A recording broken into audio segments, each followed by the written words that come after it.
हर रात वो हर एक गॉड से दुआ करता था, प्लीज जब कल आंखें खोलूं तो खुद को किसी फैंटेसी दुनिया के बीच में पाऊं। और एक दिन उसकी वो पुरानी, दिल से मांगी गई प्रेयर सच हो गई। बस उस तरह नहीं जैसे उसने सोचा था। उसने अपनी आंखें खोली एक चिलचिलाती रोशनी के बीच और देखा, अब वो एक बारबेरियन बन चुका था। फैंटेसी की एक अनजान और खतरनाक दुनिया में।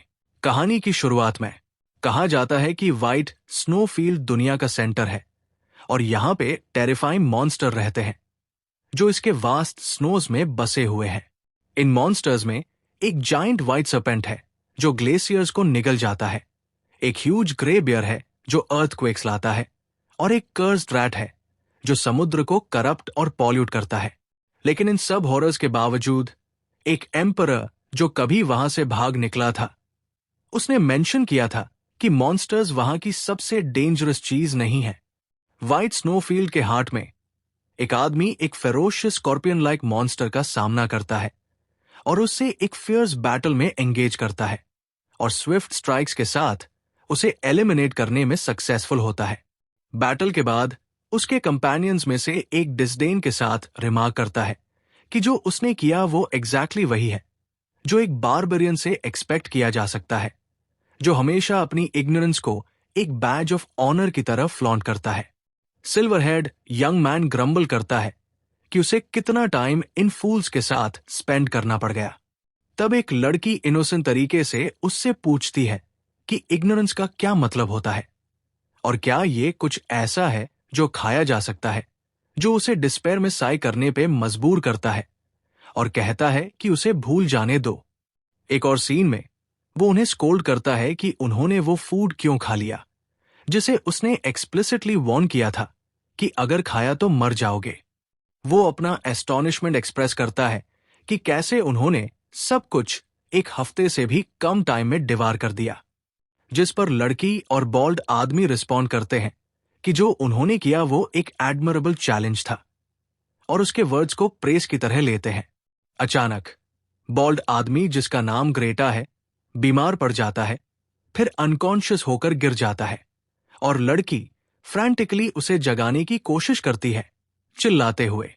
इस केओस के बीच हीरो अपने मन में सोचता है कि यह सिचुएशन कभी भी उसकी इच्छा नहीं थी। उसकी मेमोरीज उसे पास्ट में ले जाती है, जहां वो एक फैंटेसी वर्ल्ड में जाना चाहता था जो वंडर्स और मैजिक से भरा हो। अपने सपने को अचीव करने के लिए उसने अपनी जॉब क्विट कर दी और एक एपिक जर्नी पे निकल पड़ा, जहां उसने दुनिया के सबसे ऊंचे माउंटेन को क्लाइंब किया, उसके कोर तक पहुंचा और प्लैनेट के सदर्न मोस्ट पॉइंट तक गया। लेकिन ऑफ कोर्स कुछ भी नहीं हुआ। वो हर रात प्रे करता रहा, रियलाइज करता रहा कि रियलिटी फैंटेसी से कितनी दूर है और विश करता था कि वो एक फैंटेसी वर्ल्ड के हार्ट में उठ जाए। और एक दिन उसकी प्रेयर्स एक्सेप्ट हो गई। सीन वापस पास्ट में शिफ्ट होती है, जहां एक आदमी बिटर कोल्ड से कांप रहा होता है।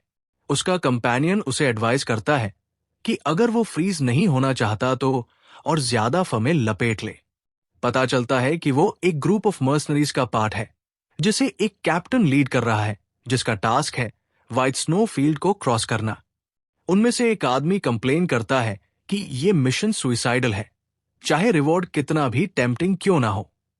वो डिस्क्राइब करता है कि इस जगह को क्रॉस करने का आइडिया प्योर मैडनेस है। कैप्टन उन्हें साइलेंट होने का ऑर्डर देता है, याद दिलाता है कि उन्होंने इस मिशन के लिए खुद अग्री किया था। आदमी रिप्लाई करता है कि उन्हें नहीं पता था कि सिचुएशन इतनी हर्श और कोल्ड होगी। एक वार्म कैरेज के अंदर एक एल्डरली सर्वेंट एक यंग लेडी से पूछता है, जिसका नाम मोलिना है और जो हाउस ऑफ अक्काशा से बिलोंग करती है, कि क्या वो ठीक है। वो रिप्लाई करती है कि वो ठीक है।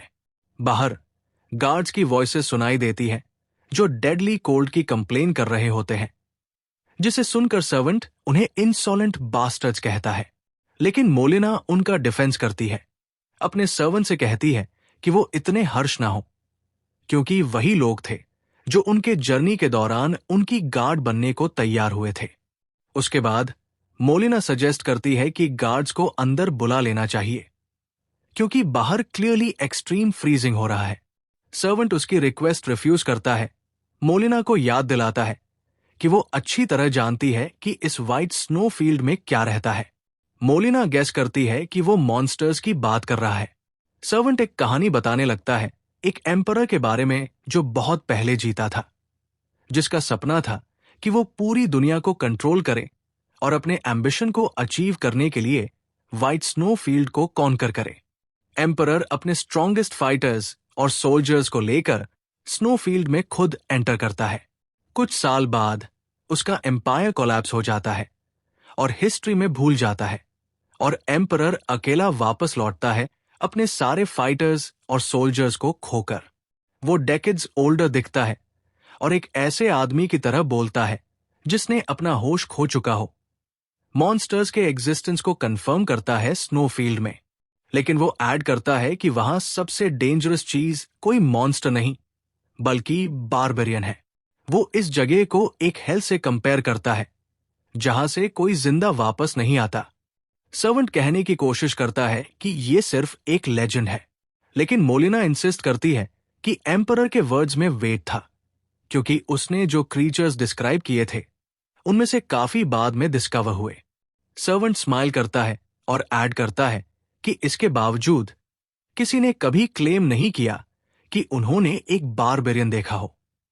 मोलिना एडमिट करती है कि उसकी बात सही है। बाहर मर्सनरी कैप्टन अचानक सबको हॉल्ट का ऑर्डर देता है, पॉइंट करता है कि हराइजन पे कुछ है। वो फिगर को क्लियरली नहीं देख पा रहे होते हैं, जो डिस्टेंट हराइजन में फॉलिंग स्नो के बीच है। कैप्टन कहता है कि गुड न्यूज ये है कि न्यूकमर छोटा है, लेकिन बैड न्यूज ये है कि वो उनकी तरफ सीधा आ रहा है। सब शॉक्ड और एक्सपेक्टेंट होते हैं। जैसे जैसे फिगर करीब आता है उन्हें रियलाइज होता है कि वो एक ह्यूमन है, लेकिन रियल शॉक तब आता है जब वो उसे एक बारबेरियन के रूप में पहचान जाते हैं, जो मर्सनरीज के दिल में टेरर भर देता है। बारबेरियन अप्रोच करता है और उनसे बात करता है, एक्सप्लेन करता है कि वो दूसरे बारबेरियंस का साइड बर्दाश्त नहीं कर सका और वॉक पे निकल गया। वो अपना इंट्रोडक्शन देता है कि वो कतल है अचिन ट्राइब से, और एक्सप्रेस करता है कि वो स्ट्रेंजर्स को स्नो फील्ड में देखकर सरप्राइज है और इसे एक स्ट्रोक ऑफ लक मानता है। कतल गैस करता है कि वो लोग मर्सनरीज है जो एक मर्चेंट कैरावान की प्रोटेक्शन कर रहे हैं, और सजेस्ट करता है कि वो लोग वापस लौट जाए, लेकिन वो डाउट करता है कि वो लौटेंगे। फिर वो पूछता है कि क्या उनका एम्प्लॉयर नियर बाय कैरेज में है। उसके बाद वो उन्हें एक स्माइल के साथ सरप्राइज करता है, कहकर कि वो भी हायर होना चाहता है। मर्सनरीज स्टन्ड होते हैं और कंफ्यूजन में पूछते हैं कि उसका मतलब क्या है। कतल क्लैरिफाई करता है अपना ऑफर। वो उनकी हेल्प करेगा स्नो फील्ड को क्रॉस करने में। मर्सनरीज सस्पिशियस होते हैं। सोचा जा रहा था कि अगर एक लेजेंडरी बारबेरियन सिर्फ काम मांग रहा है तो क्या वो बस वही चाहता है, और ये भी सोचा जा रहा था कि क्या इसका मतलब ये है कि वो हॉस्टाइल नहीं है। कैटल उनके अनस्पोकन डाउट्स का जवाब देता है, कहकर कि अगर वो हॉस्टाइल होता तो वो सब अब तक मर चुके होते। एक मर्सनरी हेजिटेंटली अपने कैप्टन से उसका डिसीजन पूछता है। कैरेज के अंदर सर्वेंट और मोलिना ये कॉन्वर्सेशन ओवरहियर करते हैं। कैप्टन मोलिना को बताता है कि बारबेरियन मर्सनरी के रूप में हायर होने की बात कर रहा है, फिर उससे उसका डिसीजन पूछता है। जब सर्वेंट मर्सनरी कैप्टन से पूछता है कि अगर लड़ाई होती है तो आउटकम क्या होगा, कैप्टन स्ट्रांगली एडवाइस करता है कि उसे अवॉइड किया जाए। ये सुन के मोलिना अपना डिसीजन लेती है और कैप्टन से कहती है कि बारबेरियन को इन्फॉर्म करो कि वो उसका ऑफर एक्सेप्ट करती है।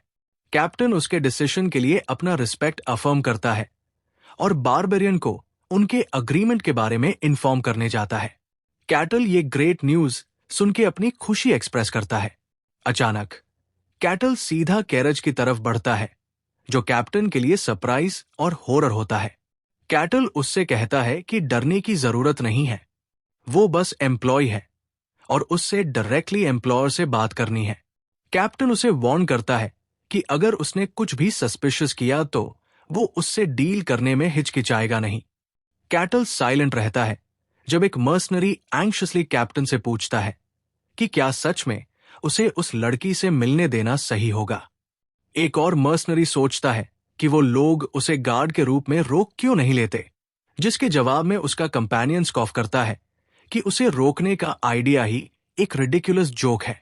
अंदर सर्वेंट पैनिक करता है जब मोलिना बाहर जाने के लिए प्रिपेयर करती है, लेकिन वो उसे काम रहने को कहती है। बाहर से कत्ल की आवाज सुनाई देती है।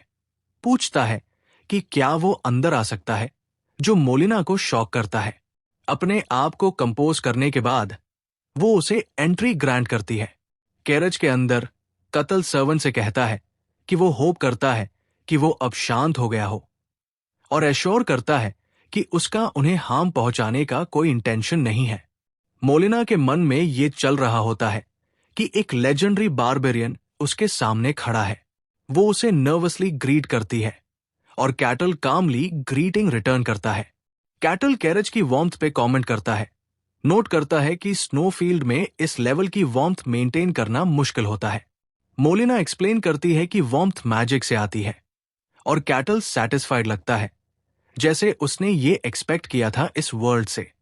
कैटल सीधे पॉइंट पे आता है, एक्सप्लेन करता है कि ये जगह डेंजरस है और करंट मर्सनरीज के साथ उनकी सर्वाइवल चांसेस बहुत स्लिम है, इसीलिए वो उनकी प्रोटेक्शन ले लेगा।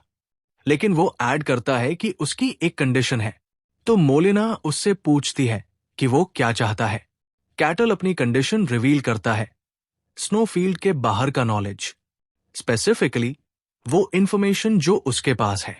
मोलिना उसके रिक्वेस्ट के बारे में इंक्वायरी करती है और कैटल एश्योर करता है कि उसे कुछ भी लूज नहीं होगा। मोलिना रियलाइज करती है कि उसके पास कोई और ऑप्शन नहीं है और वो अग्री करती है। कैटल उसके अग्रीमेंट से प्लीज्ड होता है और उससे उसका नाम पूछता है। वो अपना इंट्रोडक्शन देती है as Molina from the house of Akkasha. उसके जवाब में वो अपना इंट्रोडक्शन देता है एज कत्ल और एक्सप्रेस करता है कि उसके साथ काम करके उसे खुशी हुई। नैरेटिव शिफ्ट होती है कत्ल के इनर थॉट्स की तरफ, जिसे हमेशा एक फैंटेसी वर्ल्ड की लॉन्गिंग थी। लेकिन एक दिन वो बारबेरियन बनकर स्नोफील्ड में जा गया बिना समझे कि ऐसा क्यों हुआ।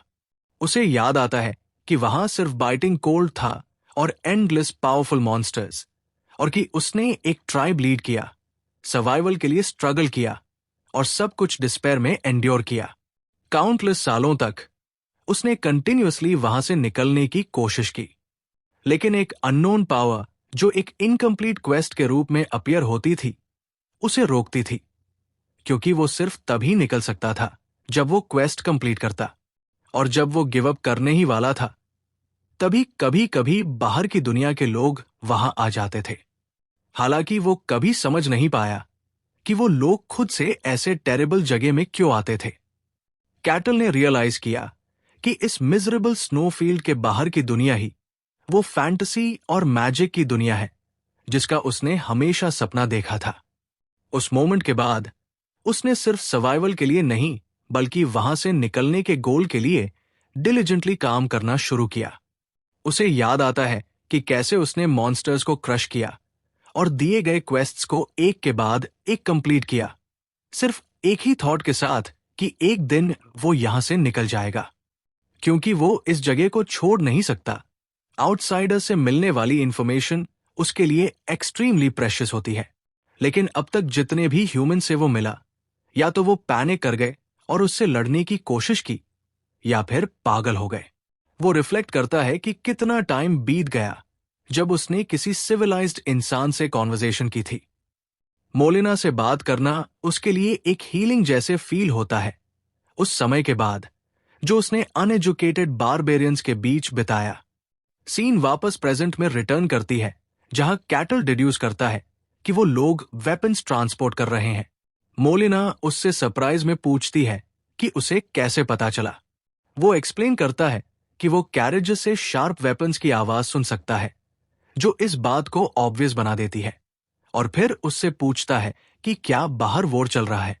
मोलिना कंफर्म करती है कि एम्पायर और किंगडम करंटली वॉर में है, जिसके जवाब में कैटल कमेंट करता है कि बाहर की दुनिया भी कंप्लीटली पीसफुल नहीं है। मोलिना ऐड करती है कि ग्रेट एम्पायर अपने इमेंस नंबर्स के साथ हार्ड पुश कर रहा है, लेकिन किंगडम आसानी से गिवन नहीं करता, और स्वॉर्ड मास्टर्स और हीरोज बॉर्डर्स प्रोटेक्ट कर रहे हैं। ये टर्म्स कैटल की क्यूरियोसिटी को पीक करती है, और वो पूछता है कि वो किस टाइप की पावर यूज करते हैं। मोलिना पूछती है कि क्या उसे मिस्टिसिज्म के बारे में नहीं पता, और वो रिप्लाई करता है कि उसने कभी इस जगह को छोड़ा ही नहीं। मोलिना एडमिट करती है कि उसे भी एग्जैक्ट डिटेल्स नहीं पता, लेकिन वो एक्सप्लेन करना शुरू करती है। वो क्लैरिफाई करती है कि दुनिया में एक पावर होती है जिसे मिस्टिसिज्म कहते हैं, और सिर्फ बहुत ही कम लोग इसे फील या यूज कर सकते हैं। ये इंडिविजुअल्स को पावर रैंक्स दिए जाते हैं। थर्ड रैंक उन लोगों को रेफर करता है जो सिर्फ मिस्टिसिज्म की पावर को सेंस कर सकते हैं। सेकंड रैंक में वो लोग इंक्लूड होते हैं जो एक्चुअली इस पावर को यूज कर सकते हैं, और फर्स्ट रैंक में वो होते हैं जो इस पावर को मना या ऑरा के फॉर्म में मैनिफेस्ट कर सकते हैं, जिसमें नाइट्स, मेजेस और एलिमेंट यूजर्स टिपिकली आते हैं। वो एक्सप्लेन करती है कि इसके बाद रैंक्स मीनिंगलेस हो जाते हैं, क्योंकि उनके होल्डर्स ऐसे बीइंग्स होते हैं जो ह्यूमन कंप्रहेंशन के बियॉन्ड होते हैं।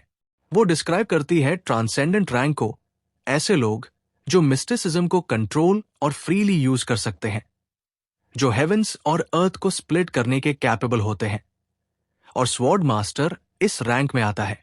लास्ट में एक हीरो होता है जो एक मिथिकल बीइंग के रूप में डिस्क्राइब किया जाता है, जो सिर्फ मिस्टिसिज्म कंट्रोल नहीं करता बल्कि दुनिया को खुद इन्फ्लुएंस करता है। मोलिना अपनी एक्सप्लेनेशन कंक्लूड करती है बाय नोटिंग कि इवन एक थर्ड रैंक होल्डर भी एक स्मॉल रीजन में पावरफुल माना जाता है। ये सब सुनने के बाद कैटल डिक्लेयर करता है कि वो उनसे मिलना चाहेगा, जो मोलिना को बिविल्डर्ड छोड़ देता है। कैटल अपने मन में सोचता है कि उसे याद भी नहीं कि कितना समय हो गया है इस जगह में ट्रैप हुए, और वो सिर्फ डेस्परेटली सर्वाइव करने की कोशिश कर रहा था। उसे बस इतना ही पता है कि वो एक स्नो फील्ड में है, एक फैंटेसी वर्ल्ड के बीच में, और वो यहां से एस्केप नहीं कर सकता। वो डेस्परेटली यहां से निकलना चाहता है। वो खुद को करेक्ट करता है, इंसिस्टेंटली कहकर कि उसे यहां से निकलना ही पड़ेगा। मोलिना अपनी बात कंटिन्यू करती है।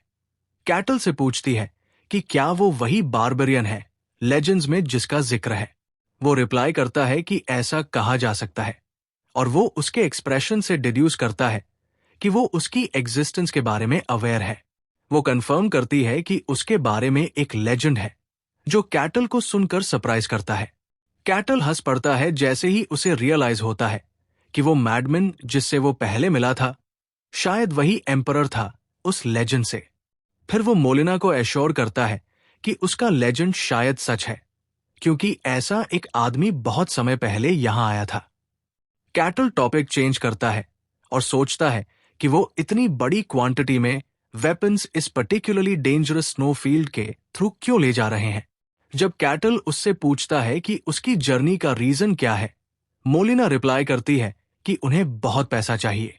वो एक्सप्लेन करती है कि उसका परिवार, जो जनरेशन से ट्रेड में रहा है, एनवियस राइवल्स की स्कीम्स की वजह से मैसिव डेप्थ्स में चला गया, और ये जर्नी उनके फैमिलीज कोलैप्स को प्रिवेंट करने के लिए है। कैटल क्लेवरली डिड्यूस करता है कि उसका प्लान डेप्थ्स चुकाने का ये है कि वो वेपन्स किंगडम को सेल करे जो एम्पायर के साथ वॉर में है, जो मोलिना को सरप्राइज करता है कि उसे कैसे पता चला। कैटल अपना रीजनिंग एक्सप्लेन करता है, कहकर कि उसने पहले मेंशन किया था कि एम्पायर ह्यूज नंबर्स के साथ अटैक करता है। इसका मतलब उसके पास वेपन्स की कमी नहीं है, इसलिए जरूरत किंगडम को है, और जब सप्लाई लो होती है और डिमांड हाई तो प्राइसेस राइज करते हैं। वो कंक्लूड करता है कि भले ही उसे बाहर की चीजों का वैल्यू नहीं पता, लेकिन प्रॉफिट जरूर इतना होगा कि स्नो फील्ड क्रॉस करने का रिस्क लेना वर्थ है। वो ये भी डिड्यूस करता है कि क्योंकि वो लोग इतना डेंजरस राउट ले रहे हैं, तो शायद और कोई रास्ता नहीं है किंगडम पहुंचने का, जो सजेस्ट करता है कि उनकी टेरिटरीज एम्पायर से टच करती है। मोलिना कंफर्म करती है कि उसका डिडक्शन करेक्ट है। मोलिना उसकी श्रूडनेस से स्टन्ड होती है, सोचती है कि ये इम्पॉसिबल है, क्योंकि उसने सुना था कि लेजेंडरी बारबेरियन एक सैवेज इग्नोरेमस है, और वो सोचती है कि उसकी रियल आइडेंटिटी क्या है। अचानक कैरज वायलेंटली शेक करता है और सर्वेंट सरप्राइज में चिल्लाता है। कैटल कामली अनाउंस करता है कि उनके पास अनइनवाइटेड गेस्ट्स हैं। बाहर एक ह्यूज डिफॉर्म्ड मॉन्स्टर मर्सनरीज के सामने अपीयर होता है और वो उसे रिकॉग्नाइज करते हैं एज अ ब्लैक स्लाइम। कैटल पूछता है कि क्या वही उसका नाम है और मोलिना कंफर्म करती है, ऐड करती है कि ये मॉन्स्टर आर्काइव्स में रिकॉर्डेड है। वो ऐड करती है कि कई पावरफुल एडवेंचरर्स ने ओवर द इयर्स स्नोफील्ड को चैलेंज किया है और हालांकि कुछ ही जिंदा लौट के आए, उन्होंने क्रीचर्स के रिकॉर्ड्स छोड़े जिनसे वो मिले थे और ब्लैक स्लाइम उन रिकॉर्ड्स में अक्सर अपीयर होता है। फिर वो कैटल से पूछती है कि क्या वो इसे जानता है। कैटल नॉनशैलेंटली रिप्लाई करता है कि ऑफ कोर्स वो इसे जानता है। वो रबरी चीजें होती है जो स्नैक के लिए ठीक है और उन्हें एक डिसेंट मील डिस्क्राइब करता है। मोलिना हॉरिफाइड होती है और डिसबिलीफ में उससे पूछती है कि क्या वो उन्हें खाता है। वो पूछता है कि क्या वो एक ट्राई करना चाहती है और सजेस्ट करता है कि कुछ हंट करें, लेकिन वो पैनिक में रिफ्यूज करती है। ब्लैक स्लाइम अटैक करने की तैयारी करता है और सब लोग कैटल की तरफ हेल्प के लिए देखते हैं, लेकिन कैटल क्लैरिफाई करता है कि उसका उनके साथ एक पैक्ट है उनकी लाइव्स प्रोटेक्ट करने का, इसलिए वो सिर्फ तभी इंटरवीन करेगा जब रियल डेंजर होगा।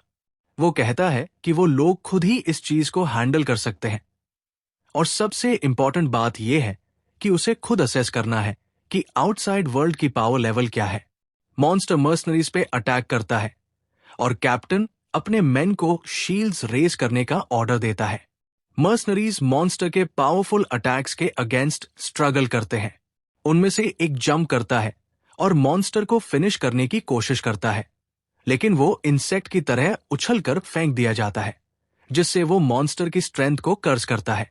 कैप्टन को एक इंपॉर्टेंट पीस ऑफ इंफॉर्मेशन याद आता है और वो अटैक पैटर्न शाउट करता है। एक्सप्लेन करता है कि ब्लैक स्लाइम सिर्फ स्ट्रेट लाइंस में मूव कर सकता है और अपने मेन को डिस्पर्स होने और कोऑर्डिनेटेड अटैक का ऑर्डर देता है। उसके मेन तुरंत ऑर्डर का रिस्पॉन्स देते हैं, अपने अंडरस्टैंडिंग को कंफर्म करते हैं न्यू प्लान का। मर्सनरीज कैप्टन के प्लान को प्रीसाइसली एक्सिक्यूट करते हैं, ब्लैक स्लाइम के अटैक्स को डॉज करते हैं और अपने ब्लोस साइमल्टेनियसली डिलीवर करते हैं। मॉन्स्टर पेन में चिल्लाता है उनके कोऑर्डिनेटेड अटैक्स के वेट के नीचे। जब वो रिलेंटलेसली स्टैब करते रहते हैं, कैप्टन उन्हें अर्ज करता है कि अटैक कंटिन्यू रखे बिना रुके। जब कैप्टन रियलाइज करता है कि नॉर्मल अटैक्स यूजलेस है, कैप्टन अपने लोगों को ऑर्डर देता है कि मॉन्स्टर के अंदर छिपे हुए न्यूक्लियस को टारगेट करें। कैप्टन खुद अपनी ग्लोइंग तलवार से एक पावरफुल ब्लो देता है, स्लाइम के बॉडी को काट के न्यूक्लियस को तोड़ देता है। मॉन्स्टर का रेड न्यूक्लियस टूट जाता है और उसका बॉडी मेल्ट होने लगता है। मर्सनरीज अपनी जीत का जश्न मनाते हैं, सांस लेते हुए और यकीन नहीं करते कि वो इसे हरा पाए। लेकिन उनका जश्न ज्यादा देर नहीं टिकता, क्योंकि एक और मॉन्स्टर, एक जायंट व्हाइट वुल्फ, अचानक सामने आ जाता है। मर्सनरीज तुरंत नए खतरे से टकरा जाते हैं और एक चिल्लाता है कि सब लोग उसके गले का निशाना ले। फिर उनमें से एक सीधा वुल्फ पर जंप मार देता है। बैटल के बाद एक मर्सनरी थोड़ा एरोगेंस के साथ कहता है कि व्हाइट स्नोफील्ड इतना डेंजरस नहीं है और शायद अफवाह ही थी। लेकिन कैप्टन उसे वार्न करता है कि ज्यादा सेल्फ कॉन्फिडेंट मत हो, याद दिलाता है कि अभी वो आधे रास्ते भी नहीं पहुंचे हैं। कॉन्वर्सेशन कत्ल पर शिफ्ट होती है, जहां एक मर्सनरी पूछता है क्या बारबेरियन सच में स्ट्रांग है, ये पॉइंट आउट करते हुए कि वो सिर्फ एम्परर के लेजेंड का हिस्सा है और अब तक फाइट नहीं किया। दूसरा ऐड करता है कि कत्ल तो सपोजिटली इस जगह के फूड चेन के बॉटम में है और उन्हीं पर प्रोटेक्शन के लिए डिपेंड करता है, तो वो सजेस्ट करता है कि उन्हें उसकी स्ट्रेंथ चेक करनी चाहिए। केरज के अंदर मोलिना और कत्ल के बीच साइलेंस होता है। एक मर्सनरी कैरज के पास आता है और मोलिना से बात करने की रिक्वेस्ट करता है। वो याद दिलाता है कि वो लोग मर्सनरीज हैं जो अपनी जान जोखिम में डालकर इस मिशन को पूरा कर रहे हैं, जो कॉन्ट्रैक्ट के जरिए उनसे जोड़ा हुआ है। मोलिना उनके शुक्रगुजार होती है कि उन्होंने ये डेंजरस मिशन एक्सेप्ट किया, जिसे सिर्फ सुनकर ही बाकी सब लोग भाग गए थे और कि उनके बिना तो वो कोशिश भी नहीं कर पाती। लेकिन मर्सनरी क्लियर करता है कि एक चीज है जो उसे परेशान कर रही है। बारबेरियन ने अब तक एक भी फाइट नहीं की। वो कहते हैं कि वो देखना चाहते हैं क्या बारबेरियन सच में उस स्पेशल ट्रीटमेंट के लायक है जो उसे मिल रहा है। कैप्टन कहता है कि उसने उन्हें रोकने की कोशिश की थी, लेकिन उन्होंने नहीं सुना। कतल, जो सब सुन रहा होता है, बीच में बोलता है कि उसे अपनी स्ट्रेंथ टेस्ट करने में कोई प्रॉब्लम नहीं है, लेकिन अभी नहीं। वो एक्सप्लेन करता है कि उनके पहले से कुछ और मेहमान आए हुए हैं। तभी एक नया ऑमिनस वॉइस सुनाई देता है, जो वीक ह्यूमंस के आने से खुश होता है और उन्हें एक डेलिकेसी के रूप में डिस्क्राइब करता है। सब लोग नए खतरे को देखकर शॉक हो जाते हैं। एक ह्यूज टेरिफाइंग व्हाइट सर्पेंट सामने आता है, जो कहता है कि चिल्लाओ और सफर करो जितना चाहो, क्योंकि ये उसके मील का टेस्ट बढ़ा देगा। सर्पेंट की ओवरवेलमिंग प्रेजेंस से मोलिना और मर्सनरी स्पेन में चिल्लाने लगते हैं। कतल आगे बढ़ता है और सर्पेंट को रुकने का ऑर्डर देता है, अनाउंस करता है कि ये लोग उसके गेस्ट्स हैं और उसे वापस जाने को कहता है। सर्पेंट कतल से पूछता है कि वो यहां क्या कर रहा है। उसे याद दिलाता है कि स्नोफील्ड के रूल्स कहते हैं कि ट्राइब की टेरिटरी से बाहर जाना मना है। कतल रिप्लाई देता है कि ये उसका काम नहीं है, जो सर्पेंट को गुस्सा दिलाता है और कहता है कि वो एक सर्पेंट है और कैसे एक बारबेरियन उसे ऑर्डर दे सकता है जबकि उसे इमोर्टैलिटी का प्रॉमिस मिला है। कतल सार्केस्टिकली रिप्लाई करता है कि अगर ऐसा है तो उसे थोड़ा डिसिप्लिन की जरूरत है, और वो फियर्स अटैक से उस पर हमला कर देता है। उनका क्लैश एक मैसिव एनर्जी एक्सप्लोजन में बदल जाता है। एक पावरफुल शॉक वेव क्रिएट होती है। मोलिना ब्लास्ट की इंटेंसिटी से चिल्लाती है। कतल डिफीटेड सर्पेंट के ऊपर खड़ा होता है, कहता है कि ये वो टाइप है जो सिर्फ पिटाई के बाद ही सुनता है। मोलिना सीन को ऑ में देखती है और कतल उसे रियश्योर करता है कि वो इसे जल्दी खत्म करेगा। कतल अपना फाइनल डेवस्टेटिंग अटैक अनलीश करता है, सर्पेंट को एक ब्रिलियंट लाइट में अन्नाइलेट कर देता है। जो कुछ भी हुआ उसके बाद, वो मर्सनरीज जो कतल की पावर पेड आउट कर रहे थे, उससे माफी मांगते हैं, जिस पर वो रिप्लाई करता है कि कोई बात नहीं, क्योंकि वो समझता है कि एक स्ट्रेंजर पर भरोसा करना आसान नहीं होता। कतल मोलिना से कहता है कि उसके पास एक क्वेश्चन है। वो नोटिस करता है कि उसके कपड़ों और तरीके से लगता नहीं कि वो सिर्फ अपने फैमिली की रिप्रेजेंटेटिव है, और पूछता है कि उसने पर्सनली ये डेंजरस जर्नी क्यों चूज की। थोड़ी हेजिटेशन के बाद मोलिना बताती है कि वो वेलिका की पहली बेटी है, जो लॉर्ड कस्काशा की कॉन्क्यूबाइन यानी सेकंड वाइफ थी। वो एक्सप्लेन करती है कि उसकी मां, जो एक पॉलिटिकल मैरिज के लिए आई थी, उसे करके छोड़ दी गई। एक मिजरेबल मां जिसके पास कोई असली पावर नहीं थी। मोलिना कॉन्फेस करती है कि वो और उसकी मां सिर्फ नाम के लिए फैमिली का हिस्सा है। रियलिटी में उन्हें सर्वेंट्स की तरह ट्रीट किया जाता है। फिर वो रिग्रेट करती है कि इतना सब कुछ बोल दिया।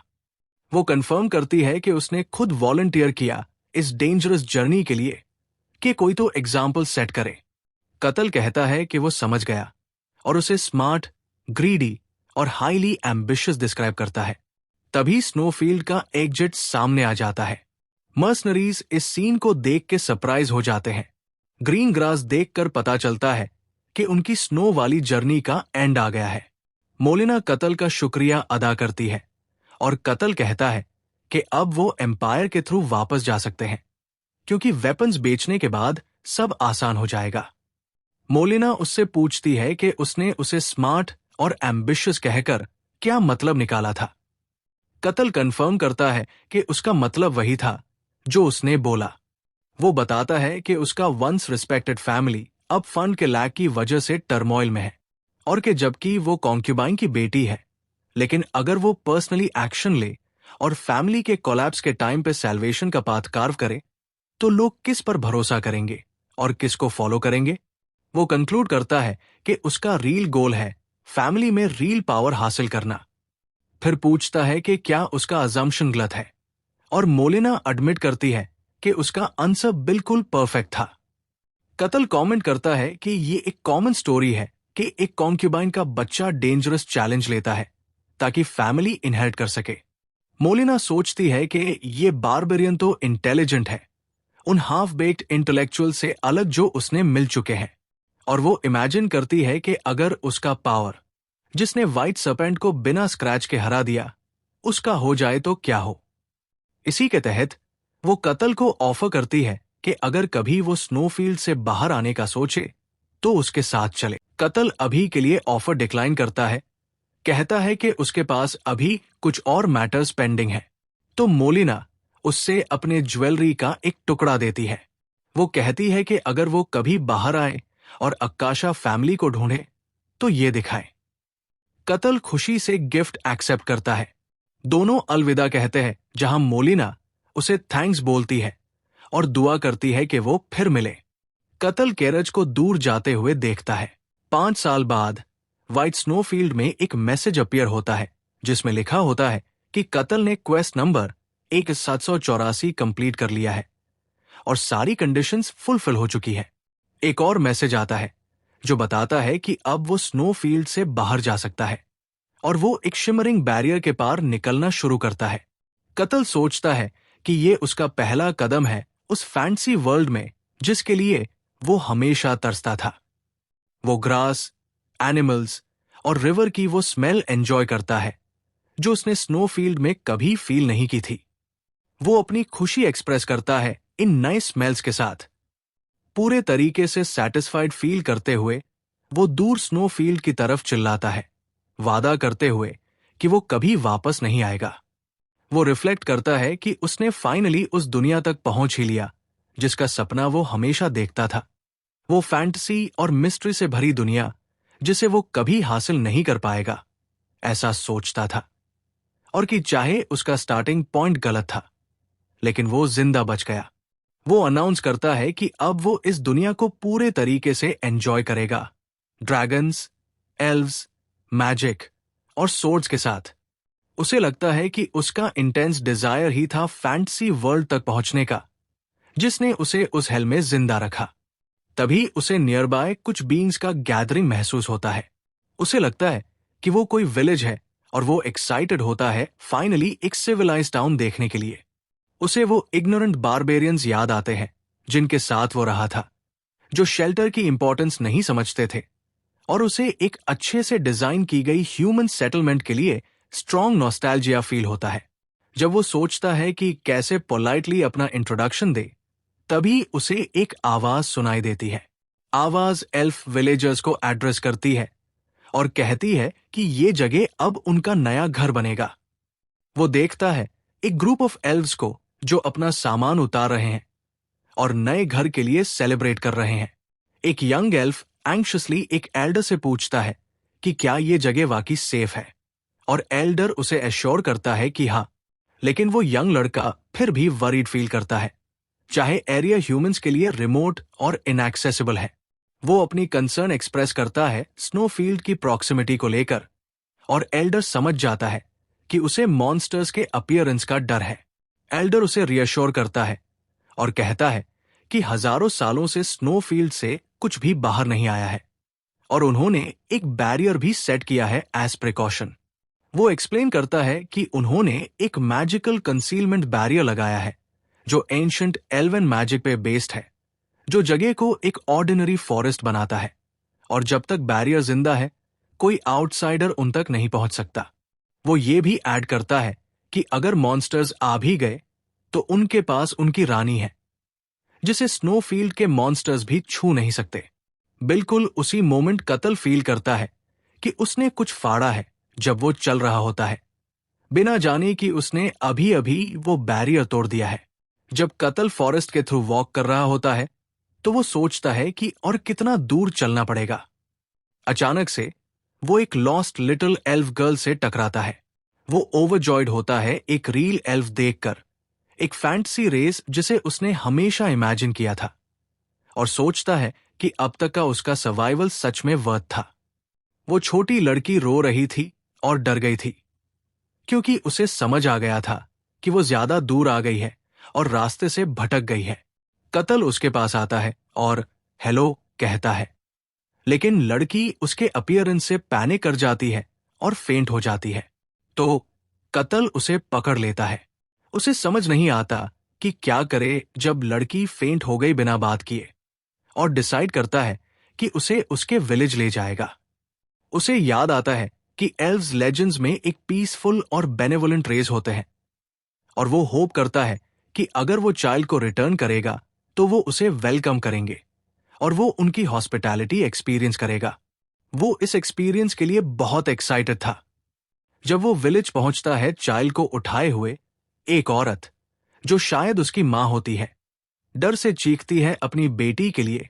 ह्यूमन की प्रेजेंस देख के शॉक में एल्व्स एग्रेसिवली रिएक्ट करते हैं। उससे पूछते हैं कि वो कौन है और उनके बैरियर को कैसे तोड़ पाया। कतल को रियलाइज होता है कि चीजें उसकी एक्सपेक्टेशंस के मुताबिक नहीं जा रही है। चाइल्ड की मां कंटिन्यूअसली चीखती रहती है। एल्फ एल्डर शॉक होता है, सोचता है कि एक ह्यूमन कैसे उनके प्रोटेक्टेड लैंड में आ गया with a barrier in place. एक एल्फ एल्डर को बताता है कि बैरियर में एक क्रैक है और एल्डर पैनिक कर जाता है। पूछता है कि उनकी क्वीन कहाँ है, तो बताया जाता है कि वो थोड़ी देर के लिए रिकनाइसेंस टूर पर गई है। कतल एक्सप्लेन करने की कोशिश करता है कि वो उनका एनिमी नहीं है, लेकिन एक वॉरियर उसे धमकाता है कि अगर उसने चाइल्ड रिटर्न नहीं की तो वो उसे दुनिया के कोने कोने तक चेस करेगा। एल्डर डिक्लेयर करता है कि उनका लोकेशन एक्सपोज हो चुका है और कंक्लूड करता है कि सिंस बैरियर ब्रीच हो गया है, ह्यूमंस जरूर फुल प्लानिंग के साथ आए हैं। वो सोचता है कि ह्यूमंस उन्हें कब से ट्रैक कर रहे हैं। कतल रियलाइज करता है कि वो लोग उसे एक किडनैपर समझ रहे हैं और डिसाइड करता है कि सबसे पहले उसे ये मिसअंडरस्टैंडिंग क्लियर करनी होगी। वो चाइल्ड को, जो अब होश में आ चुकी होती है, जमीन पर रख देता है और कहता है कि वो अपने लोगों के पास वापस चली जाए। चाइल्ड उसकी तरफ टेरिफाइड देखती है। उसके डरावने चेहरे को देखकर फिर भाग जाती है। वो लड़की इतना ज्यादा रोती और चीखती है कि कतल सोचता है, क्या वाकई उसका चेहरा इतना डरावना है? वो थोड़ा शॉक होता है। उसे लगता था कि स्नोफील्ड में उसका अपीयरेंस काफी ठीक था। वो उनसे फिर बात करने की कोशिश करता है, एक्सप्लेन करता है कि उसने चाइल्ड वापस दे दी और वो उनका एनिमी नहीं है। लेकिन एल्डर चीखता है कि हॉस्टेज रिलीज हो गया है और सबको अटैक करने का ऑर्डर देता है, और एल्व्स उस पर अपने एरोज एम करते हैं। वो एरोज शूट करते हैं और कतल सोचता है कि क्या वो उसकी बात सुन भी रहे हैं। कतल सिचुएशन पे रिफ्लेक्ट करता है। लेजेंड्स में एल्व्स एक काइंड, नेचर लविंग और पीसफुल रेस होते हैं, लेकिन जो रियल एल्व्स उसने देखे हैं वो वायलेंट और सैवेज है। वो कंक्लूड करता है कि एंड में एल्व्स एक ऐसी रेस है जो नेचर में जीती है, जिसका मतलब है उनका लाइफस्टाइल शायद उसके इमेजिनेशन से ज्यादा ब्रूटल हो। वो कंक्लूड करता है कि नेचर एक ऐसी दुनिया है जहां सर्वाइवल ऑफ द फिटेस्ट होता है, जो बिल्कुल पीसफुल नहीं है। और इस सेंस में एल्व्स की ब्रुटैलिटी को समझा जा सकता है। जब एरोज उस पर बरस रहे होते हैं और उसके बॉडी से टकरा के गिर जाते हैं बिना उसे छूते, तो वो कामली एक्सेप्ट करता है कि ये रियलिटी है। एल्व्स शॉक होते हैं और एल्डर वंडर करता है कि कतल कौन से मैजिकल टूल का यूज कर रहा है और आर्चर्स को अटैक कंटिन्यू करने का ऑर्डर देता है, ये अस्यूम करते हुए कि उसके भी लिमिट्स हैं। कतल डिसाइड करता है कि उन्हें शांत करने के लिए वो एक massive wave of purple energy unleash करेगा। एक्सप्लोजन एक पावरफुल शॉकवेव क्रिएट करता है जो एल्व्स को हवा में उड़ा देता है। एल्डर स्टन्ड होता है, समझने की कोशिश करता है कि अभी क्या हुआ। कतल, जो ब्लास्ट के बाद बने क्रेटर में खड़ा होता है, रिपीट करता है कि वो उनका एनिमी नहीं है। वो सोचता है कि शायद उसने अपनी स्ट्रेंथ का अंदाजा थोड़ा गलत लगा लिया था।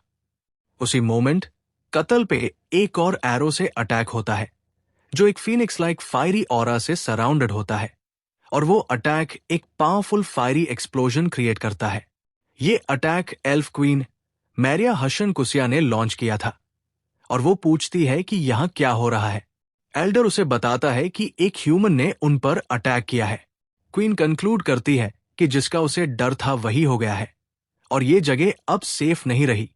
कैटल उससे बात करने की कोशिश करता है, होप करता है कि वो उसकी स्टोरी सुनेगी। एल्डर स्टन होता है कि कैटल अभी भी खड़ा है, जबकि उसने डायरेक्ट हिट लिया है हर मैजेस्टी से। क्वीन कत्ल से पूछती है कि क्या वो एक और पावरफुल एनिमी है जो उन्हें हार्म करने आया है। वो डिक्लेयर करती है कि ह्यूमंस डिस्पिकेबल क्रीचर्स होते हैं और अपना इंट्रोडक्शन देती है as the queen of the leaf tribe.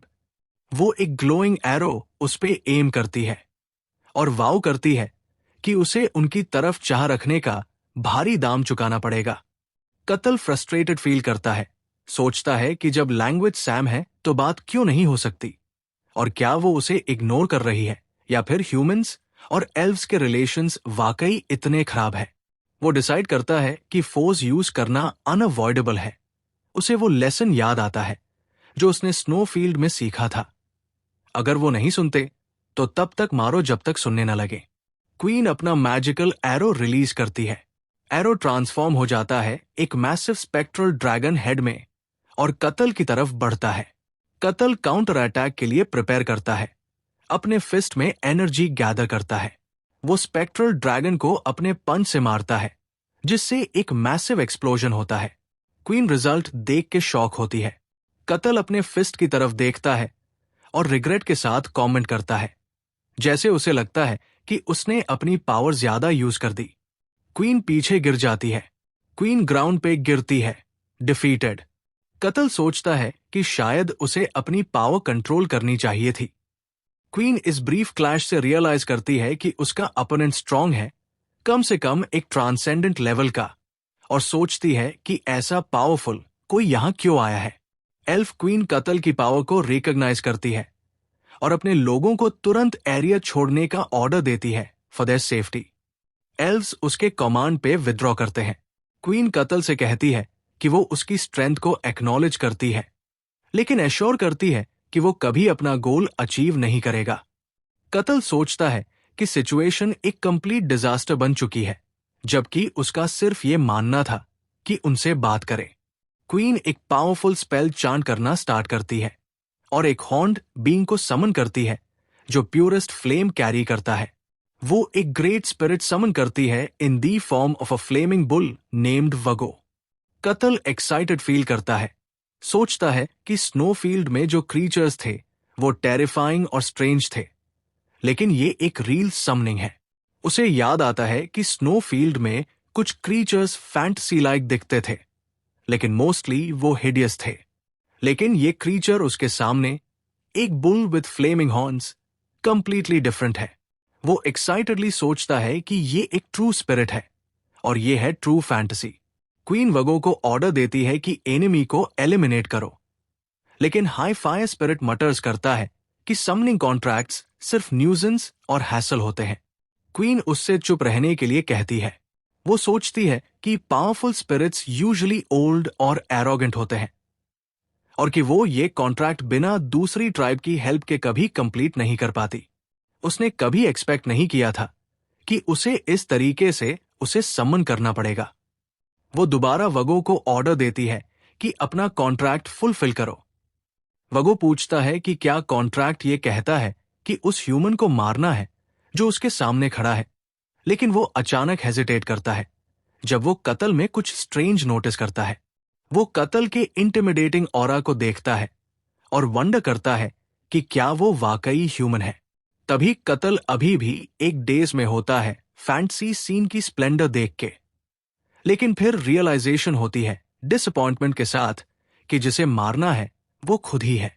वगो scoff करता है एक ह्यूमन की ऑडेसिटी पे जो एक रेस ऑफ नेचर पे हाथ डालना चाहता है, और डिसाइड करता है कि वो उसे एशेज में बदल देगा। वगो कत्ल की तरफ चार्ज करता है। कत्ल अटैक को ब्लॉक करने के लिए प्रिपेयर होता है। अचानक क्वीन एक शॉक वेव के इम्पैक्ट से विंस करती है। जब वो अपनी आंखें खोलती है, वो शॉक होती है देख के कि कत्ल ने इजीली वगो का अटैक ब्लॉक किया और उसके हॉर्न को पकड़ लिया। कत्ल स्माइल करता है और सोचता है कि वो ज्यादा कंफर्टेबल फील करता है जब सामने मॉन्स्ट्रस फॉर्म होती है, क्योंकि तब उसे मारने में हेजिटेशन नहीं होती। क्वीन हॉरर में सीन को देखती है।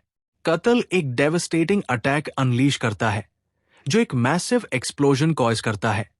पूरा फॉरेस्ट डिस्ट्रॉय हो जाता है, सराउंडिंग रॉक्स और उसका एको एटमॉस्फेयर तक पहुंचता है। क्वीन एक्सप्लोजन के फोर्स से चीख उठती है।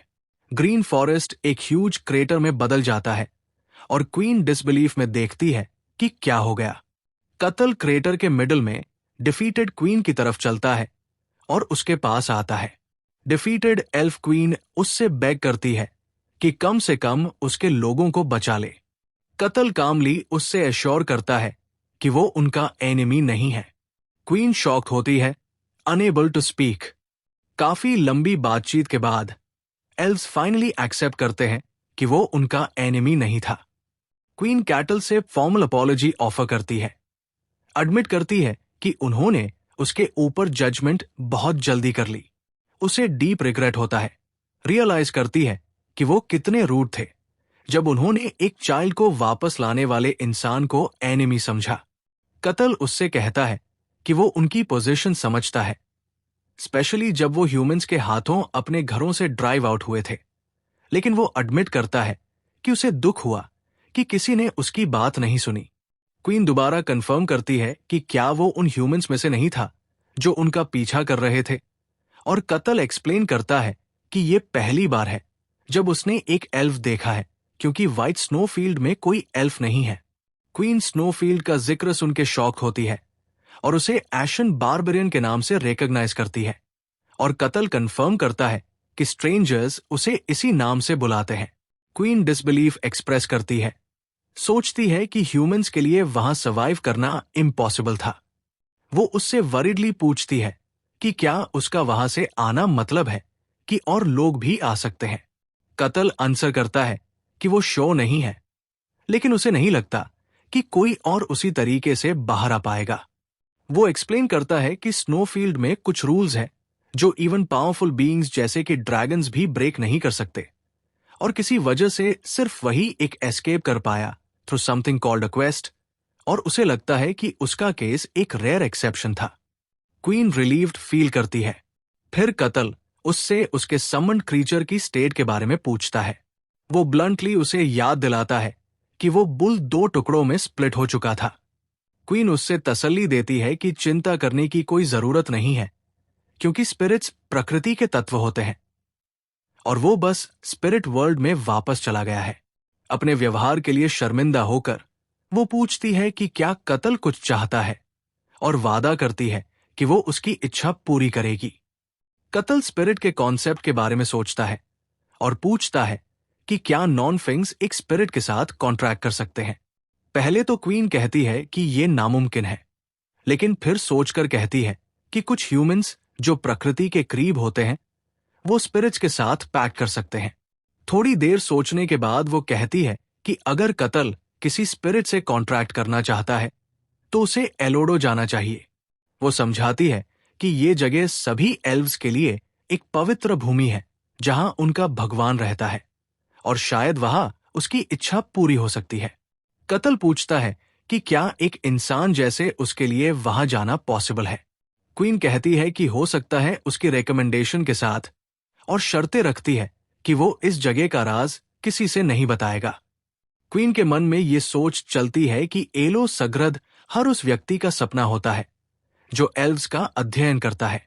वो सोचती है कि एल्व्स कभी भी किसी दूसरी जाति को इस जगह का लोकेशन नहीं बताते, क्योंकि ह्यूमंस इस पवित्र जगह के लिए एक बड़ी खतरा होते हैं।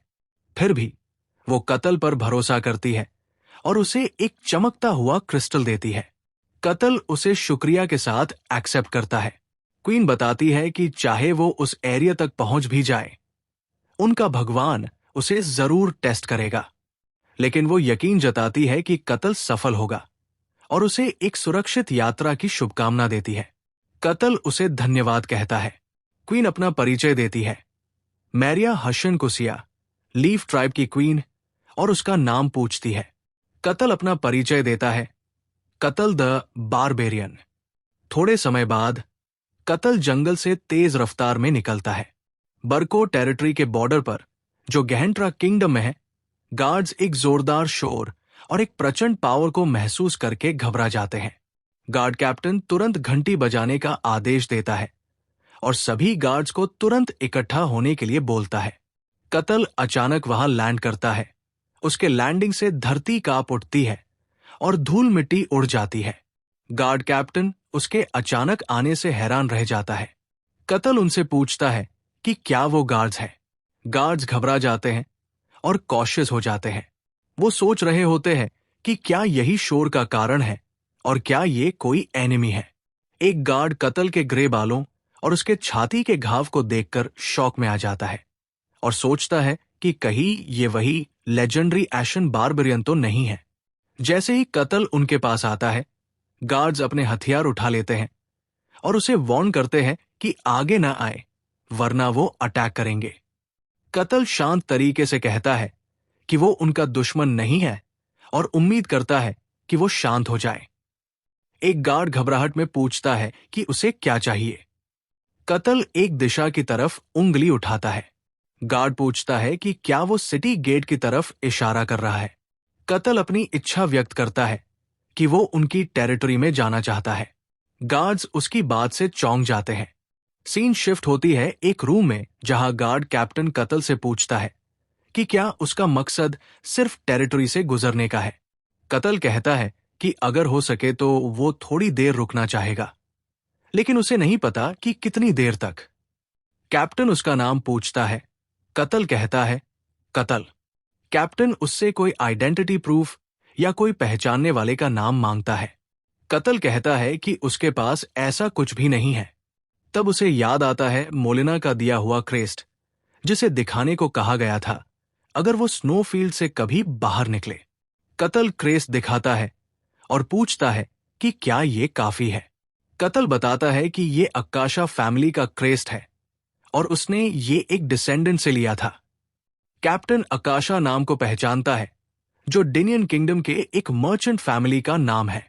कैप्टन याद करता है कि कुछ साल पहले एक मर्चेंट फैमिली स्नोफील्ड गई थी और ये भी सोचता है कि अकाशा फैमिली का इन्फ्लुएंस रीसेंट में रैपिडली बढ़ा है जब से उनके फैमिली हेड बदले हैं।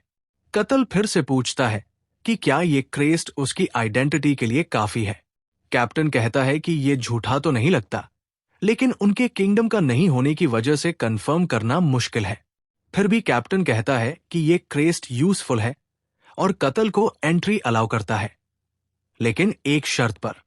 कैप्टन बताता है कि शर्त यह है कि कत्ल को प्रूव करना होगा कि वो एक खतरनाक इंसान नहीं है।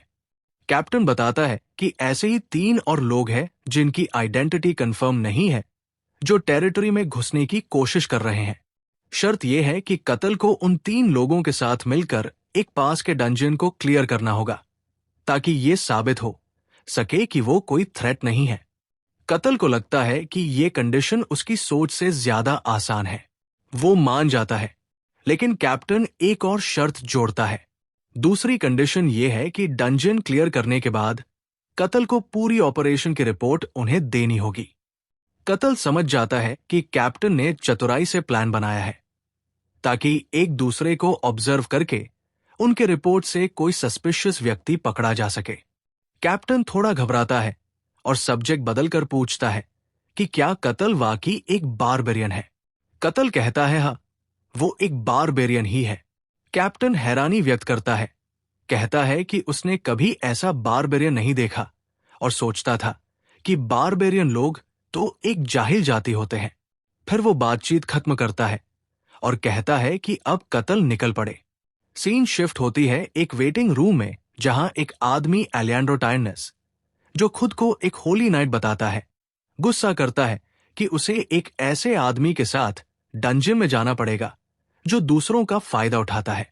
एक चोर जिसका नाम कैसन हॉक है, सार्केस्टिक तरीके से कहता है कि क्या बूढ़ा आदमी इसलिए गुस्से में है क्योंकि कोई और चोर उससे उसका सारा पैसा लूट के चला गया। एलियांड्रो गुस्से में कहता है कि एक चोर की हिम्मत कैसे हुई एक होली नाइट को इंसल्ट करने की। कसन उसका मजाक उड़ाता है, कहता है कि क्या असली होली नाइट्स ऐसी घिसी पिटी आर्मर पहनते हैं, और अगर वो वाकई नाइट होता तो यहां होता ही नहीं।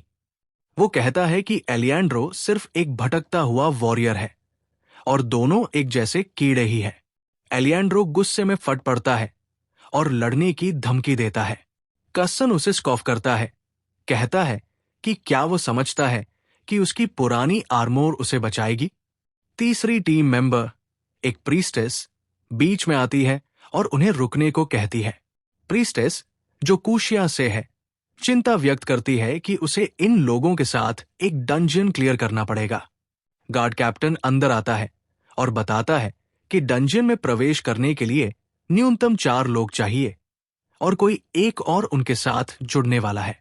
प्रीस्टेस आशा करती है कि आखिरी वाला बंदा सामान्य हो और कैप्टन कहता है कि वो खुद देख ले क्योंकि वो अभी अभी आया है।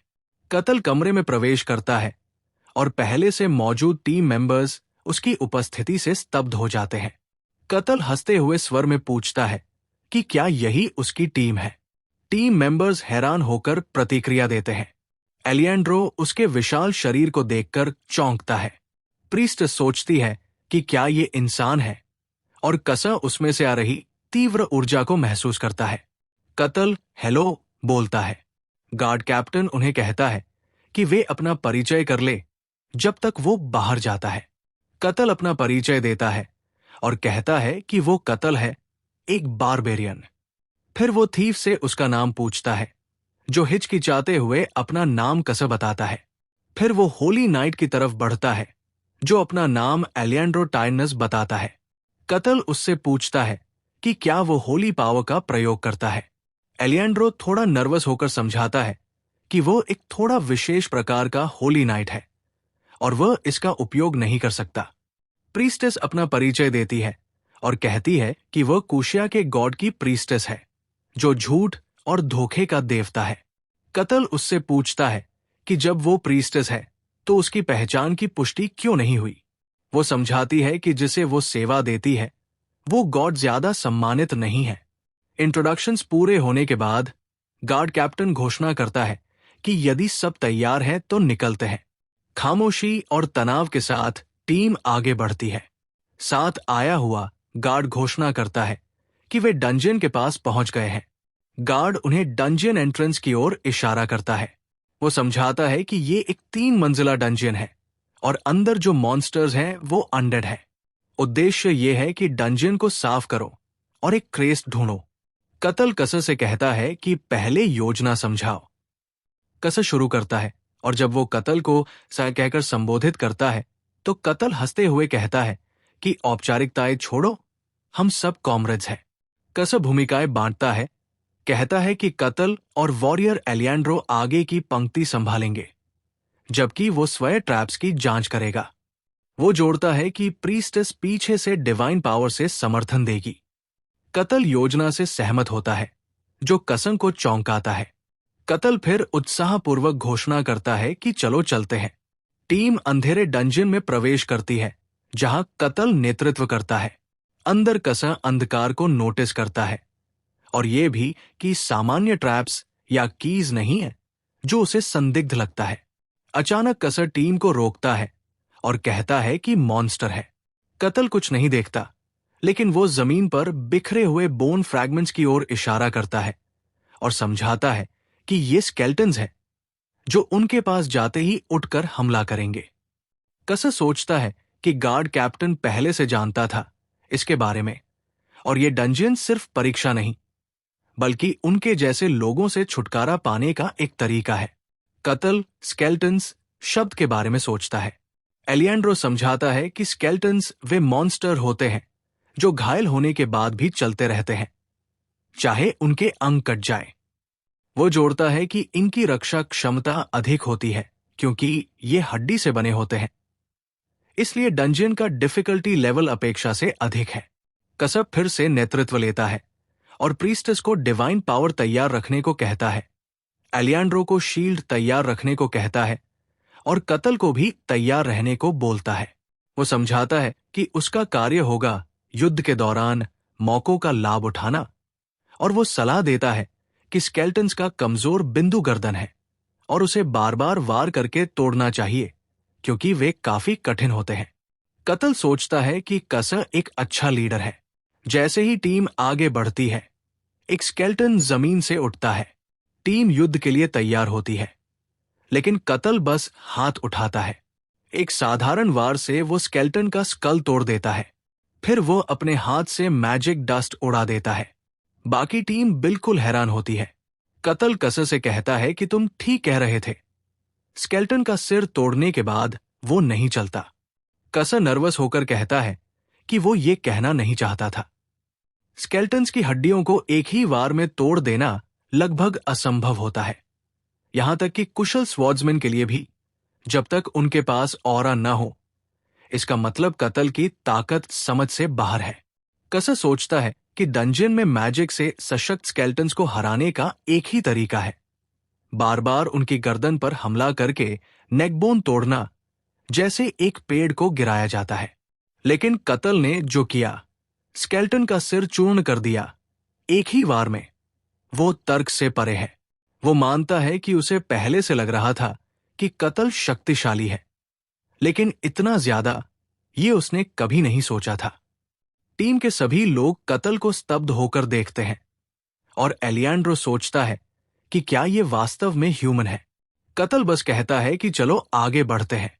बाकी टीम तुरंत सहमत हो जाती है, थोड़ा नर्वस होकर, और कत्ल को उनका ये अचानक उत्साह मजेदार लगता है। जैसे ही वे लोग आगे बढ़ते हैं, कत्ल एक स्केल्टन के स्कल से खेलता है।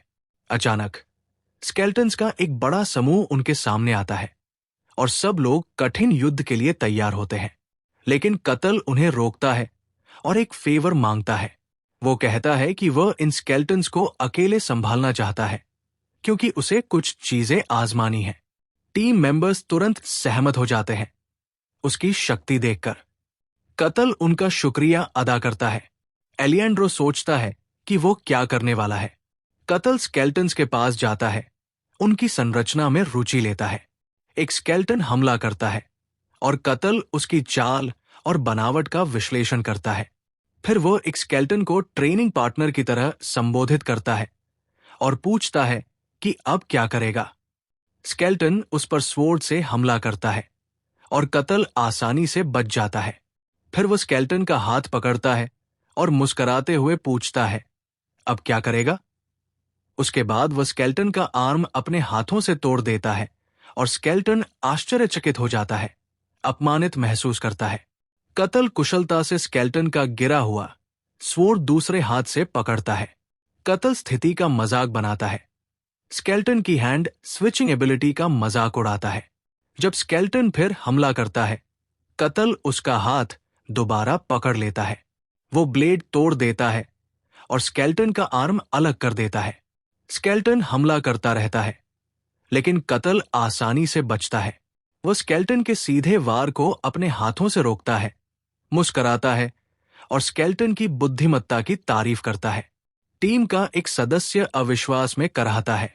अलिंड्रो बिल्कुल स्टन्ड है, जैसे ही उसे काताल की इम्पॉसिबल लगने वाली स्ट्रेंथ की रियलिटी का एहसास होता है। अलिंड्रो सोचता है अपने आप से कि यह है एक ट्रू बारबेरियन। काताल स्केल्टन का स्कल निकालता है और फिर उसे अपने पैर के नीचे क्रश कर देता है। फिर वो टीम से माफी मांगता है उन्हें रोकने के लिए, लेकिन टीम के मेंबर्स जो अब औ में हैं, उससे कहते हैं कि वह जो चाहे कर सकता है। जब काताल कहता है कि चलो आगे बढ़ते हैं, तो टीम नर्वस होकर अग्री करती है। वे लोग सेकंड फ्लोर के एंट्रेंस तक पहुंचते हैं। एक थका हुआ कासन सजेस्ट करता है कि थोड़ा रेस्ट ले ले। काताल अग्री करता है, जो कासन के लिए रिलीफ का मोमेंट होता है। ब्रेक के दौरान काताल कहता है कि उसके कुछ क्वेश्चंस है डंजन के बारे में। प्रीस्टेस हाइस उसे इनवाइट करती है पूछने के लिए। काताल अपनी बात शाइली शुरू करता है, ये एडमिट करते हुए कि उसके पास काफी नॉलेज की कमी है। हाइस उसे एनकरेज करती है, कहती है कि सीखने की इच्छा एक वंडरफुल क्वालिटी है, और पूछती है कि उसे क्या जानना है। काताल नोटिस करता है कि डंजन टेरिटरी के काफी पास था।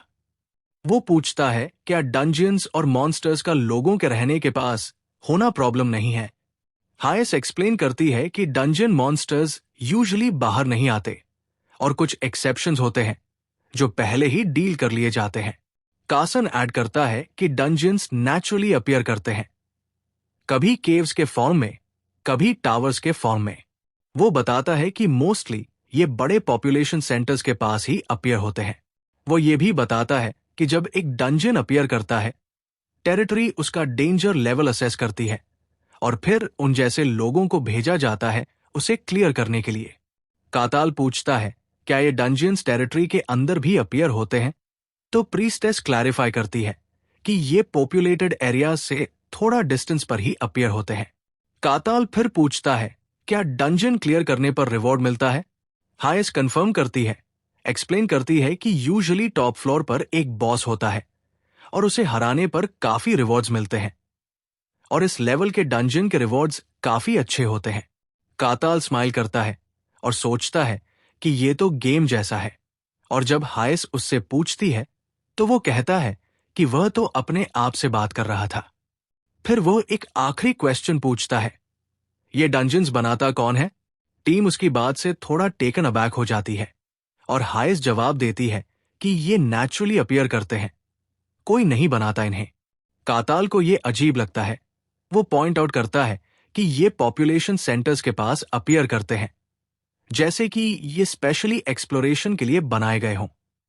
वो अपना एनालिसिस कंटिन्यू करता है, कहता है कि ये ऐसे जगह पर अपीयर होते हैं जहां लोग रहते हैं और रिवॉर्ड्स के साथ उन्हें अट्रैक्ट करते हैं। वो कंक्लूड करता है कि ये सब कुछ एक नेचुरल फिनोमिनन से ज्यादा आर्टिफिशियल लगता है। हाइस अस्टॉनिश्ड होती है। उसे रियलाइज होता है कि काताल की बात में सच है और वो एडमिट करती है कि उसने कभी इस बारे में सोचा ही नहीं, क्योंकि ये हमेशा से ऑब्वियस माना गया था। कासन सोचता है अपने आप से कि उसने कभी इस बात को क्वेश्चन ही नहीं किया, क्योंकि ये एक एक्सेप्टेड प्रिंसिपल था, और वो वंडर करता है कि ये बारबेरियन ऐसे ट्रूथ को क्वेश्चन कैसे कर रहा है। वो कंक्लूड करता है कि बारबेरियंस एक इग्नोरेंट और सैवेज रेस है, क्रूएल और मर्सिलेस बीइंग्स, और ये फैक्ट कभी चेंज नहीं हुआ। कासन अपने थॉट्स कंटिन्यू करता है, सोचता है क्या ये बारबेरियन रियली नॉर्मल है? काताल सबका अटेंशन लेता है, पूछता है क्या सब रेस्ट कर चुके हैं? टीम के मेंबर्स नर्वसली कंफर्म करते हैं कि हाँ। काताल चीयरफुली कहता है कि चलो फिर से निकलते हैं। टीम डंजन के और अंदर जाती है। वे लोग कुछ एनकाउंटर करते हैं और काताल पूछता है कि ये क्या है? कासन एक्सप्लेन करता है कि ये एक ट्रेजर चेस्ट है, लैबिरिंथ का रिवॉर्ड, और कहता है कि अगर काताल इसे खोल सकता है तो वो उसका हो सकता है। वो ऐड करता है कि इस लेवल के चेस्ट को ओपन करने के लिए एक स्किल्ड थीफ चाहिए होता है, जिसके पास प्रूवन लॉक पिकिंग एबिलिटी हो। कासन ये भी कहता है कि ऐसा थीफ तो कभी डंजन में आता ही नहीं, इसलिए वो सजेस्ट करता है कि इसे छोड़ देना चाहिए। पर काताल सिंपली कासन से कहता है कि इसे खोलो। कासन शॉक हो जाता है। काताल पॉइंट आउट करता है कि ये एक ट्रेजर चेस्ट है और कासन एक थीफ है। काताल एंथुजियास्टिकली एक्सप्लेन करता है कि ट्रेजर चेस्ट्स खोलना एक थीफ का एसेंस होता है और वो एक्साइटेड है देखने के लिए एक थीफ की स्किल्स। कासन सोचता है कि काताल गलत नहीं है, लेकिन प्रॉब्लम यह है कि अगर वो कर सकता तो यहां होता ही नहीं। उसकी इंटरनल स्ट्रगल उसकी लैक ऑफ सेल्फ कॉन्फिडेंस को दिखाती है। वो सिर्फ एक माइनर थीफ है जिसे थीव्स गिल्ड ने भी रिकॉग्नाइज नहीं किया, और उसके पास लॉक पिकिंग स्किल्स नहीं है।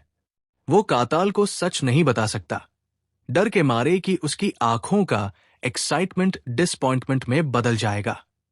काताल इंटरवीन करता है जब उसे हेजिटेशन दिखता है, पूछता है क्या वह इतना भी नहीं कर सकता, और उसे यूजलेस बुलाता है।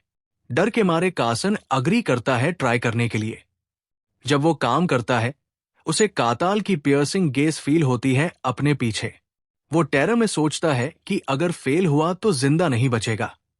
वो डेस्परेटली याद करने की कोशिश करता है वो स्किल्स जो उसने एक और थीफ को यूज करते हुए देखी थी जब वो उसका पोर्टर था। वो अपनी जान दाव पे लगा के पूरा फोकस करता है। काताल उसकी इंटेंस एफर्ट को देखकर पजल होता है। एक क्लिक के साथ कासन सक्सेसफुल होता है और आंखों में आंसुओं के साथ अनाउंस करता है कि चेस्ट खुल गया। हाइस जेन्युइन एडमिरेशन एक्सप्रेस करती है, कहती है ये अमेजिंग है और उसने कभी नहीं सोचा था कि वह एक स्किल्ड थीफ को ट्रेजर चेस्ट खोलते देखेगी। काताल उसे उसकी इंप्रेसिव वर्क के लिए कंग्रेचुलेट करता है। कासन एक एग्जिस्टेंशियल क्राइसिस से गुजरता है। उसने हमेशा अपने बेस्ट करने पर गर्व किया था जिंदा रहने के लिए, लेकिन इस मोमेंट में वो अपनी इस बिलीफ को फर्स्ट टाइम क्वेश्चन करता है। सोचता है क्या उसने कभी ट्रूली अपना बेस्ट दिया है, और इस मोमेंट के साथ कासन अपना गर्व खो देता है। काताल पूछता है ट्रेजर का वैल्यू क्या है, और कासन एस्टिमेट करता है कि ये एवरेज फैमिली के लिए 1 महीने तक काफी है। काताल कासन से कहता है कि रिवॉर्ड्स ऑर्गेनाइज करे। जैसे ही कासन ट्रेजर को सॉर्ट करने लगता है, वो अचानक से टेरर में चिल्लाता है। टीम कॉशियसली आगे बढ़ती है और अपने रास्ते कंटिन्यू करती है। उन्हें एक और स्केल्टन ग्राउंड पर पड़ा मिलता है और काताल उन्हें रुकने के लिए कहता है। काताल नोटिस करता है कि वहां 4 स्कल्स हैं, डिड्यूस करता है कि टोटल 4 स्केल्टन्स हैं और अनाउंस करता है कि वह इनमें से 3 का ख्याल रखेगा। टीम स्टन हो जाती है। काताल स्माइल के साथ कहता है कि लास्ट स्केल्टन उनके लिए छोड़ रहा है। कासन रियलाइज करता है कि ये एक रियल फाइट और टेस्ट है उनके लिए, और टीम के बाकी लोग भी सिचुएशन को समझ जाते हैं और अग्री करते हैं। स्केल्टन्स हड्डियों के पाइल से असेंबल होने लगते हैं, एक साइट जो कासन के लिए टेरिफाइंग होती है। 4 स्केल्टन्स उठकर उनके सामने खड़े हो जाते हैं। कासन सबको एंगेज होने का ऑर्डर देता है और प्रीस्टेस हाइस अपनी प्रेयर चांट करना शुरू करती है। द स्केल्टन्स उनकी तरफ दौड़ते हैं। जैसे ही एक कसम की तरफ लीप करता है, कैटल बाकी स्केल्टन्स को पकड़ लेता है। उनसे कहता है कि वो इस रेयर सीन को स्पॉइल न करें। एक स्केल्टन एलिसैंड्रो पे अटैक करता है, जो उसे अपनी शील्ड से ब्लॉक करता है। एलियांड्रो उस अटैक से बच जाता है और कसा उसी स्केल्टन पे अटैक करने के लिए जंप करता है।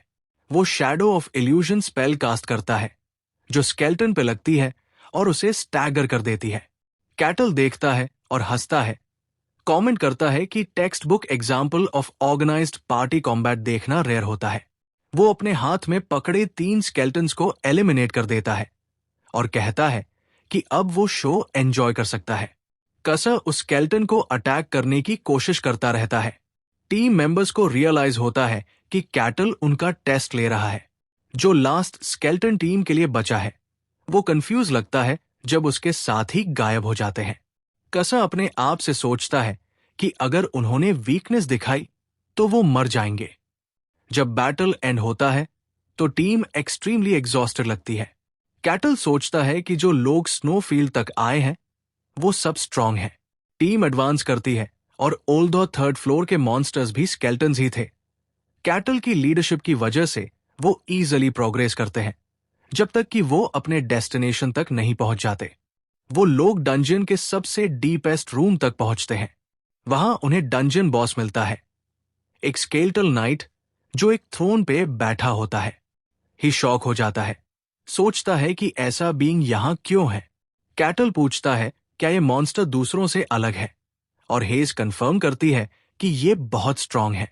वो एक्सप्लेन करती है कि स्केल्टल नाइट एक ऐसा अपोनेंट है जिससे सिर्फ नाइट लेवल के लोग ही फेस कर सकते हैं, और ये मॉन्स्टर उनकी एबिलिटी से बाहर है। फिर वो पूछता है कि अगर वो वापस लौटने का डिसाइड करते हैं तो क्या होगा। कसा एक्सप्लेन करता है कि उस केस में टेरिटरी एक इन्वेस्टिगेशन करेगी, और अगर डिसीजन रीजनेबल निकला तो यूजुअली बिना इश्यूज के मैटर रिजॉल्व हो जाता है। कैटल टीम के विद्रो होने के डिसीजन को रीजनेबल डिस्क्राइब करता है। थ्रोन पे बैठा स्केल्टल नाइट एक ऑमिनस एनर्जी रेडिएट करता है। कैटल उसके पास जाता है, एडमायर करता है कि ये एक ऐसा स्केल्टन है जो अपना फॉर्म मेंटेन कर सकता है। स्केल्टल नाइट अपने थ्रोन से उठता है और अपनी स्वॉर्ड ड्रॉ करता है। हेज उसके डेंजर के लिए वार्न करती है। वो उसके ब्लो को एक शील्ड से ब्लॉक करने की कोशिश करती है, लेकिन शील्ड टूट जाता है तो एलियांड्रो इंटरवीन करता है और अपनी शील्ड से उस ब्लो को ब्लॉक करता है। शॉक वेव टीम मेंबर्स को पीछे गिरा देती है, लेकिन कैटल अनअफेक्टेड खड़ा रहता है। एलियांड्रो अपनी डिसबिलीफ एक्सप्रेस करता है उस एक अटैक की पावर पर। स्केल्टल नाइट कैटल की तरफ रश करता है। कैटल उसके अप्रोच को कामली देखता है। एक सिंगल ब्लो से वो उसे कंप्लीटली ऑब्लिटरेट कर देता है और स्केल्टल नाइट टोटली शैटर हो जाता है। बाकी टीम कंप्लीटली स्टन्ड होती है। कैटल अपने हाथों से डस्ट हटाता है और सिंपली पूछता है, बस इतना ही था? एक नया ट्रेजर चेस्ट अपीयर होता है और कैटल कसम को बुलाता है। वो पूछता है क्या वो उसे ओपन कर सकता है, और कसम पैनिक में रिप्लाई करता है कि वो इम्पॉसिबल है, क्योंकि वो एक हाईली लॉक से प्रोटेक्टेड है जो उसकी स्किल्स के बियॉन्ड है। कैटल कमेंट करता है कि ये शेम है और कसा अग्री करता है कि उन्हें चेस्ट को छोड़ देना चाहिए। कैटल इसे इग्नोर करता है और चेस्ट को फोर्स से स्मैश करने की तैयारी करता है, जो कसा को शॉक करता है। एक पावरफुल ब्लो से कैटल चेस्ट को शैटर कर देता है और ओपन कर लेता है। कैटल कमेंट करता है कि हो सकता है रिवॉर्ड इस तरह बड़ा हो और कसा से कहता है कि लूट कलेक्ट करे। कसा अपने आप से सोचता है कि उसने कभी नहीं सुना कि कोई ट्रेजर चेस्ट फोर्स से तोड़ के खोलता है और वंडर करता है कि जब कैटल उसे पहले चेस्ट ओपन करने के लिए कह ही सकता था, तो फिर पूछा ही क्यों। वो डंजियन से बाहर निकलते हैं, जो डिसअपियर होने लगता है। कसा एक्सप्लेन करता है कि जब एक डंजियन फुली क्लियर हो जाता है तो वो डिसअपियर हो जाता है, और वो कंक्लूड करता है कि इस बार कोई सीक्रेट रूम नहीं था। सीक्रेट रूम का कॉन्सेप्ट कैटल को इंटरेस्ट करता है और कसा उसे बताता है कि वो एग्जिस्ट करते हैं लेकिन रेयर होते हैं, जो कैटल को इंटरेस्टिंग लगता है। गार्ड कैप्टन उनका इंतजार कर रहा होता है, उनकी स्विफ्ट रिटर्न से शॉक्ड होता है। कैप्टन डंजियन के बारे में पूछता है और कैटल रिप्लाई करता है कि वो बहुत सैटिस्फाइंग था।